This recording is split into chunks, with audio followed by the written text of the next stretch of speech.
la funcionalidad de un arroyo es la de proveer los servicios de banco de proteína a las poblaciones. Con la pesca de especies hídricas nativas, ¿verdad?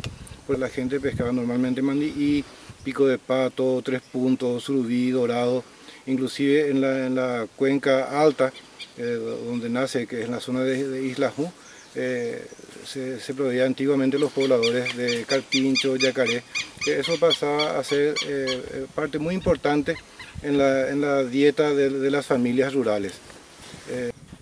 Actualmente toda esa fuente de proteínas que las familias rurales puedan conseguir está prácticamente en estado crítico, digamos.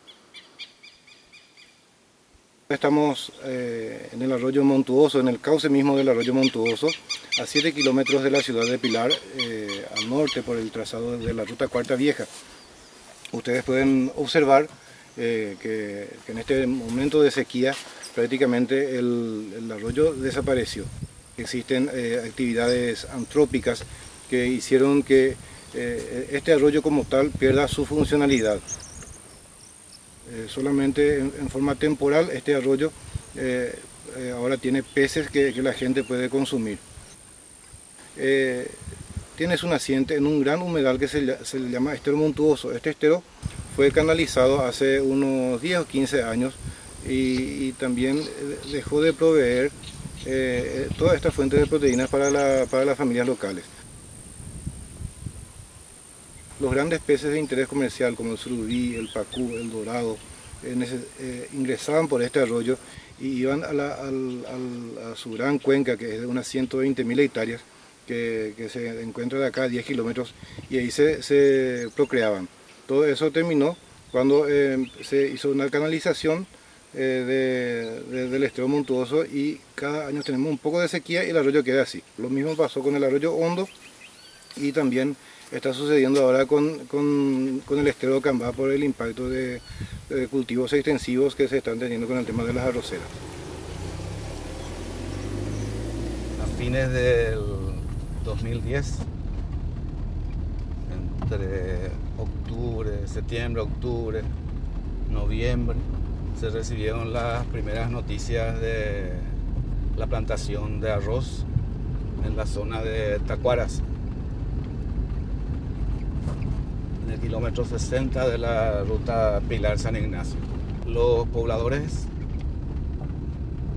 informaron de ese trabajo a la gente que está con la cuestión ambiental y se realizaron las primeras manifestaciones públicas por los medios radiales de la zona. Fueron uniéndose más los comités de agricultores, comités de productores. Después se formó un grupo ambientalista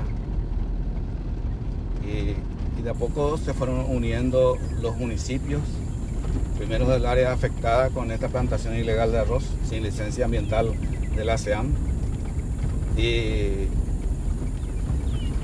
también asociaciones que no tienen que ver directamente con el tema ambiental, pero que se adhirieron a esta manifestación de protesta de la ciudadanía.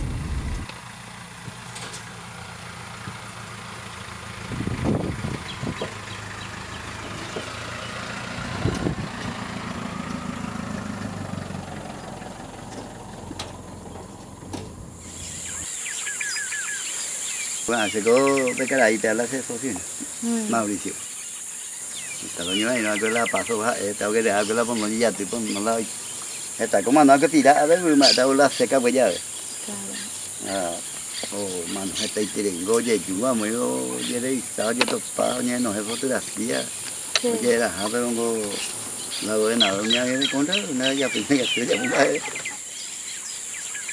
Esto es el arroyo Ñembucú, y donde existía un gran embalsado anteriormente, pero con un gran espejo de agua. O sea que corre el agua por este lugar. Por ese motivo es que cuando se construyó el terraplén, rápidamente subió el nivel del lado norte, el costado norte, y se fue secando del lado sur, donde murieron muchos peces también por ese motivo.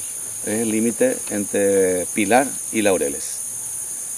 En este lugar se cruzaba hasta hace 2 años atrás, en Balsa. Había un gran espejo de agua que era por eso conocido como el Paso Pindó. El cruce se hacía en canoa también, para los pasajeros sin vehículos. Y la balsa, por supuesto, para cualquier clase de vehículos. Motos, autos, camionetas, camiones y colectivos. El proyecto original era la construcción de un puente largo y una pequeña parte de terraplén. Pero no entendemos todavía por qué se hizo la modificación total de ese proyecto que se habría presentado a la SEAM y cómo la SEAM autorizó a la construcción de este terraplén.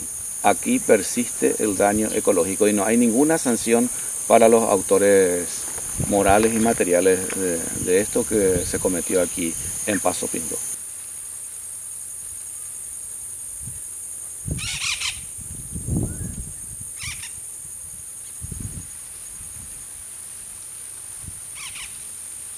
El arroz es un grano asiático, muy esquilmante en el uso de los minerales del suelo, como el fósforo, que es un bien escaso en el Ñembucú. No solo el volumen inmenso de agua, no solo la inmensa superficie de tierra que utiliza para ese cultivo, sino también esquilmante de suelos y además tiene otro valor agregado. Vienen los agroquímicos. Los agroquímicos en zonas de humedales, en zonas de agua, tendrían que estar prohibidos. Cuando el primer arrocero ilegal estuvo en Potrero González, en la zona justamente alta del cerrito, Loma Alta, nosotros hicimos un recuento de tahuató caracoleros. Tahuató caracolero es un ave que se alimenta de caracoles y es un indicador ambiental, porque de la abundancia, dado que es un animal abundante y comedor de caracoles, y los caracoles son bioconcentradores de venenos, es decir, aguanta una cantidad de veneno muy superior a la que podría aguantar un humano. Como el carao, tahuató caracolero, por ejemplo, son comedores de caracoles, fueron los primeros en desaparecer. Y después de la fumigación que se hizo en la zona de Potrero González Santa Juana, el arrocero ilegal que generó toda esta polémica, no había más tahuató caracolero, no había más carao, no había más cuervillos de cañada. En marzo del 2011 se forma lo que se llegó a denominar Unión de Organizaciones Ciudadanas del Ñembucú, cuyo lema es Salvemos los humedales. Como los mismos arroceros se burlaban de nosotros diciéndonos que nosotros no queríamos el progreso, sino que queríamos mantenernos en el atraso, que queríamos seguir utilizando el cachiveo, y ahí surgió la idea, bueno, el cachiveo es nuestro símbolo de lucha por nuestra cultura esterana de los que habitamos el departamento de Ñembucú. Y se formó entonces la Unión, la UOCN.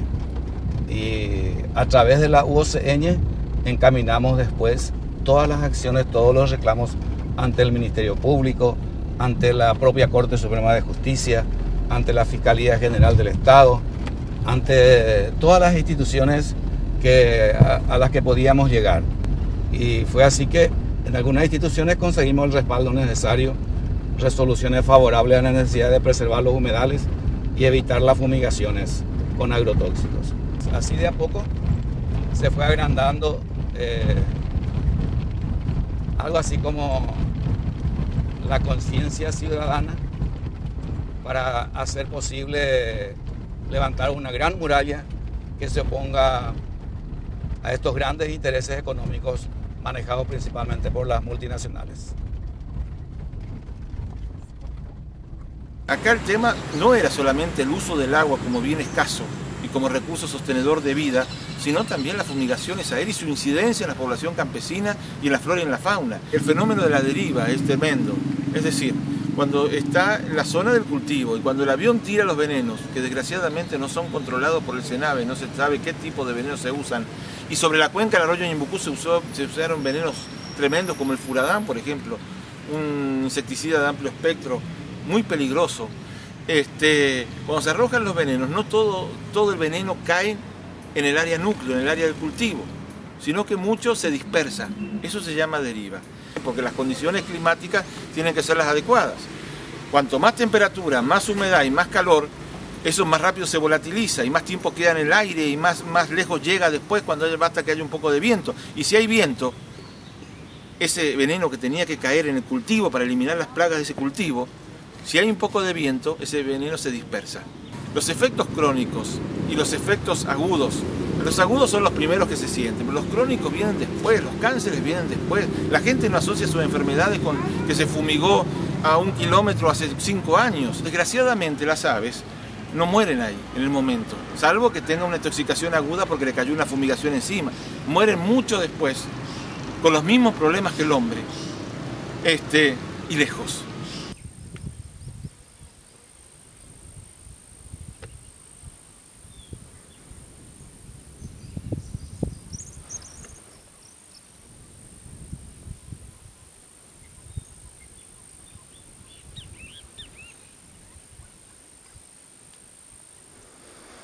En el departamento de Ñembucú tenemos como 60 kilómetros de canalización que hemos identificado mediante tecnología satelital. Imagínense todo el impacto ambiental que se realizó sobre los humedales. Los humedales son un ecosistema totalmente distinto al ecosistema de bosques. Imagínense, por ejemplo en Caaguazú, en Alto Paraná, ustedes tienen, tenemos el ecosistema de los bosques, ¿verdad? En Ñembucú tenemos el ecosistema de humedales. En el Ñembucú se llegaron a formar como aproximadamente 200 comisiones pro canalización que fueron reconocidas en los distintos municipios y en la gobernación del Ñembucú. Imagínense ustedes que se realice en Alto Paraná o en Caaguazú unas 200 comisiones pro deforestación. O sea, el daño ambiental de desecar un humedal o de talar hectáreas de bosques es igual. Con la diferencia de que si vos dañás 1 hectárea de bosque, tal vez ese daño sea más puntual. Pero si vos desecás 1 hectárea de humedal, ese daño tiene mayor impacto inclusive en los cultivos, en los bosques aledaños, en la ganadería de la zona circundante. Humedales suspendidos, el agua es bien escaso, abajo no hay acuífero guaraní sino mar, el agua hay que defenderla. El cultivo de arroz es demasiado esquilmante de suelos y demasiado abusivo en cuanto a agua, y bueno, esa fue la síntesis de la lucha, ¿verdad? La soberanía alimentaria para mí es que uno tenga la capacidad en un país, en una región, en un departamento, en una comunidad, en el caso de los campesinos, de que primero pueda autosustentarse con su propia producción y en un segundo punto tenga la posibilidad y la capacidad y el derecho de consumir la producción nacional. Aseguremos nosotros nuestra alimentación con nuestra producción primaria, con nuestra industria paraguaya, y el excedente podemos exportarlo.